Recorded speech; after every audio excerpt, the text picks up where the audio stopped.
नवनियुक्त कांग्रेस प्रभारी अजय माकन आज मैराथन मंथन करेंगे। माकन सुबह 11 बजे वरिष्ठ नेताओं, मंत्रियों और पूर्व प्रदेश अध्यक्षों से मुलाकात करेंगे। वहीं शाम 5 बजे कांग्रेस जयपुर कार्यालय में प्रेस कॉन्फ्रेंस करेंगे। 1 सितंबर को माकन पीसीसी में जयपुर संभाग के 6 जिलों के 300 नेताओं से मुलाकात करेंगे। कांग्रेस प्रभारी मौजूदा विधायक उम्मीदवार, एआईसीसी सदस्य, पीसीसी सदस्य, सांसद उम्मीदवार से फीडबैक लेंगे। 2 सितंबर को माकन अजमेर संभाग के नेताओं से चर्चा करेंगे।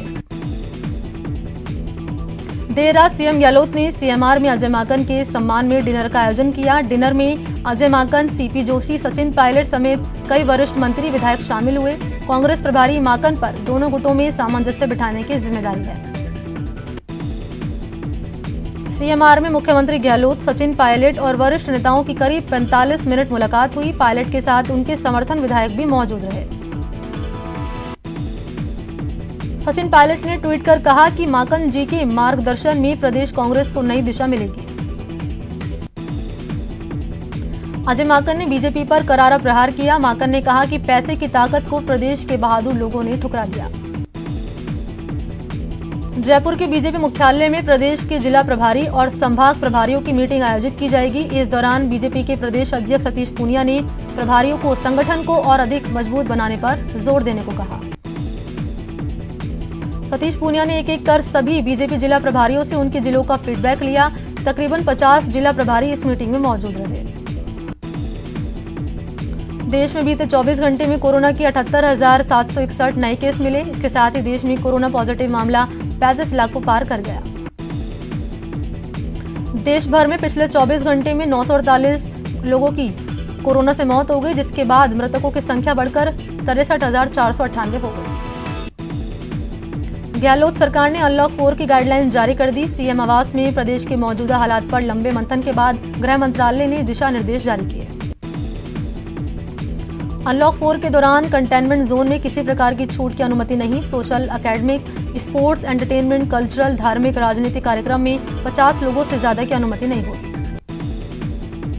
अनलॉक 4 में स्कूल, कॉलेज और अन्य शैक्षणिक संस्थान 30 सितंबर तक बंद रहेंगे, लेकिन 9वीं से 12वीं के छात्र टीचर से गाइडलाइंस लेने स्कूल जा सकेंगे। इसके लिए पेरेंट्स की लिखित मंजूरी जरूरी होगी। 7 सितंबर से जयपुर मेट्रो रेल का संचालन को मंजूरी मिल गई है। आवास एवं शहरी मामलों के मंत्रालय द्वारा एसओपी जारी करने के बाद फेजवार तरीके से मेट्रो का संचालन होगा। मरोधरा में 1450 नए केस के साथ कोरोना मरीज की संख्या 80,200 के पार पहुंच गई। इलाज के बाद करीब 64,000 लोग ठीक होकर घर लौटे, जबकि 14,091 केस अभी एक्टिव हैं। 24 घंटे में 13 मौत के साथ कोरोना से जान गंवाने वालों की संख्या 43 तक पहुंच गई। जयपुर में 2, जोधपुर में 1, कोटा में 1, अजमेर में 1, भरतपुर में 1, बीकानेर में 1, डूंगरपुर में 1, पाली में 1, प्रतापगढ़ में 1, सीकर में 1, टोंक में 1 और उदयपुर में 1 मौत दर्ज हुई। श्रीगंगानगर जिला स्वास्थ्य मीडिया कर्मियों के विरोध के चलते बैकफुट पर आया और मीडिया को एक बार फिर से कोरोना पर अपडेट देना शुरू किया। बीकानेर में सरकार की कोविड-19 एडवाइजरी के बाद भी लोगों की आस्था कम नहीं हो रही। पुलिस की मुस्तैदी के बाद भी लोग मंदिर तक पहुंच रहे हैं। कोरोना के चलते दौसा में ताजिया जुलूस नहीं निकाला जाएगा। सोशल डिस्टेंसिंग की पालना करते हुए फातिया पढ़कर दुआ मांगी गई। नागौर के डीडवाना में बागड़ चिकित्सालय पीएमओ के नाम लेटरहेड पर 2700 रुपये लेकर कोरोना नेगेटिव की फर्जी रिपोर्ट मिलने का मामला सामने आया। जैसे ही ऐसी फर्जी रिपोर्ट का पता चला, पीएमओ ने एक कमेटी का गठन कर जांच शुरू कर दी। कोरोना पर लगाम लगाने के लिए श्रीगंगानगर कलेक्टर महावीर प्रसाद वर्मा शनिवार और रविवार को जिले में कंप्लीट लॉकडाउन लगाया। इस दौरान सभी बाजार और व्यावसायिक गतिविधियां बंद रही। अति आवश्यक सेवाओं को छोड़कर सभी गतिविधियां बंद रही। प्लाज्मा डोनर्स को तैयार करने वाली रक्तदाता टीम का दावा है कि प्लाज्मा डोनर्स मामले में कोटा प्रदेश में अव्वल आ गया। कोटा में अब तक 70 लोगों ने प्लाज्मा डोनेट किया। कोटा में रविवार को एक दिन में कोरोना के 200 पॉजिटिव मरीज सामने आए। हालांकि शनिवार को 711 मरीजों के पॉजिटिव आने के बाद मेडिकल कॉलेज प्रशासन ने सूची जारी नहीं की थी, लेकिन सीएमएचओ ने 200 मरीजों के पॉजिटिव होने की जानकारी दी। कोटा में कोरोना पॉजिटिव के साथ साथ सैंपलिंग के आंकड़ों ने भी रिकॉर्ड तोड़ दिया। कोटा में ये आंकड़ा 2 लाख के पार चला गया। जेके लोन अस्पताल में नए अस्पताल और सैंपल कलेक्शन टीमों ने अब तक 1.5 लाख से ज्यादा सैंपल लिए। कोटा में कोरोना की रोकथाम के लिए लगाए गए लॉकडाउन में शहर पुलिस ने सख्ती दिखाई। शहर में पुलिस ने करीब हजारों लोगों के खिलाफ कार्रवाई की है। अब शुरू करते हैं फटाफट खबरें। ये तस्वीरें कोटा के गांधीनगर सागर बांध की हैं, जहां अब तक 5 लाख क्यूसेक से ज्यादा पानी की आवक हो रही है। जल निगम ने 14 गेट से अब तक करीब 3,27,000 क्यूसेक पानी छोड़ा है। मध्य प्रदेश में हो रही भारी बारिश के बाद कोटा जल संसाधन विभाग ने चंबल नदी क्षेत्र में जुड़े इलाकों में अलर्ट जारी किया है।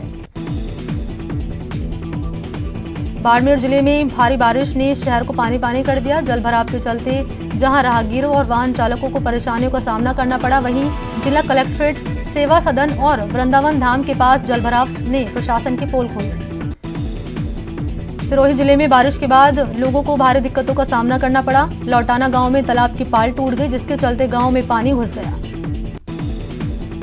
जैसलमेर शहर और आसपास के इलाके में लंबे समय के बाद तूफानी बारिश के बाद जहां किसानों के चेहरे खिल गए, वहीं गरीबों पर परेशानी टूट पड़ी। भरतपुर कामा क्षेत्र के गांव सहेडा में बरसात का पानी घुसने से मकान गिर गया। गनीमत रही कि इस दौरान वहां कोई मौजूद नहीं था। अलवर की भिवाड़ी पुलिस ने 2 करोड़ रुपए के तांबे से भरे ट्रक की लूट के मामले में 7 महीने से फरार चल रहे आरोपी को गिरफ्तार किया। गिरफ्त में आरोपी की पहचान इकबाल खान के रूप में हुई। पुलिस लूटा गया ट्रक और तांबा बरामद कर चुकी है। अलवर की रामगढ़ पुलिस ने हथियार तस्कर को गिरफ्तार किया। उसके कब्जे से बंदूक और देसी कट्टा समेत 1 दर्जन कारतूस बरामद किए। भरतपुर में ट्रेन के आगे कूदकर विवाहिता ने खुदकुशी कर ली। ये बयाना हिंडौन रेलवे मार्ग पर पीलूपुरा गांव के पास का मामला है। करौली में पूर्व चेयरमैन की बगीचे में लोहे के शिकंजे में फंसने से एक मोर की मौत हो गई। स्थानीय लोगों का आरोप है कि सूचना देने के बावजूद पुलिस और वन विभाग ने कोई कार्रवाई नहीं की। चोरों में सुजानगढ़ के प्रगति नगर में सोने मकान को चोरों ने निशाना बनाया और चोर ने लाखों के सोने चांदी के गहने और नकदी पार कर ली। भीलवाड़ा पुलिस को एक बार फिर हथियार तस्करों के खिलाफ बड़ी कामयाबी मिली। पुलिस ने 5 पिस्टल, 1 रिवॉल्वर, 10 जिंदा कारतूस के साथ 10 बदमाशों को गिरफ्तार किया। कोटा टेक्निकल यूनिवर्सिटी में साल 2018 से लगे सिक्योरिटी गार्ड को हटाने के लिए 1 सितंबर का नोटिस दिया गया। इस नोटिस के खिलाफ रविवार को गार्डों ने यूनिवर्सिटी का गेट बंद कर प्रदर्शन किया। भरतपुर में बरौली धाऊ गांव के बांध के पास 2 बाइक सवार बदमाशों ने एक युवक को घेर लिया और उसकी लाठी डंडों से पिटाई कर डाली। अलवर की कोतवाली पुलिस ने रविवार को रिकॉर्ड 2,500 चालान काटकर 3,64,000 का जुर्माना वसूला। ये कार्रवाई मास्क नहीं लगाने वाले और सोशल डिस्टेंसिंग की पालना नहीं करने वाले दुकानदार और लोगों के खिलाफ की गई। अजमेर के किशनगढ़ में रविवार को दिन दहाड़े हथियारों की नोक पर बदमाशों ने बुजुर्ग डॉक्टर दंपत्ति के साथ डकैती की वारदात को अंजाम दिया। बदमाशों ने बुजुर्ग दंपत्ति को घर में बंधक बनाकर करीब 1 लाख की नकदी लूटी। पीड़ित डॉक्टर की दंपत्ति के मुताबिक 4 की संख्या में आए बदमाश मरीज दिखाने के बहाने घर में घुसे और वारदात को अंजाम दिया। जैसलमेर में खंडर में फंदे से लटकी युवक की लाश मिली। ये घटना होटल कॉम्प्लेक्स जोधपुर के रोड की है। सूचना पर पुलिस मौके पर पहुंची और मृतक की पहचान सना भाई के रूप में हुई।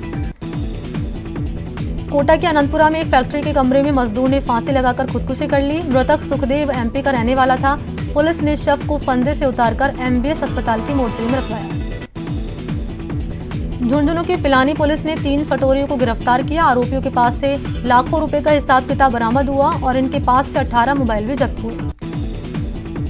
चूरू की सालासर पुलिस ने लग्जरी कार से 12 कट्टे डोडा पोस्ट बरामद किया। हालांकि कार में सवार 2 आरोपी फरार हो गए। कोटा की सिविल लाइन में एक युवक का संदिग्ध हालत में कमरे में शव पड़ा मिला। मृतक के गले में फांसी लगाने का निशान मिला। फिलहाल पुलिस मामले की जांच कर रही है। अलवर के भिवाड़ी में रिश्तों को शर्मसार कर देने वाला मामला सामने आया, जहां एक 9 साल की बच्ची से दुष्कर्म का आरोपी उसके चाचा पर है।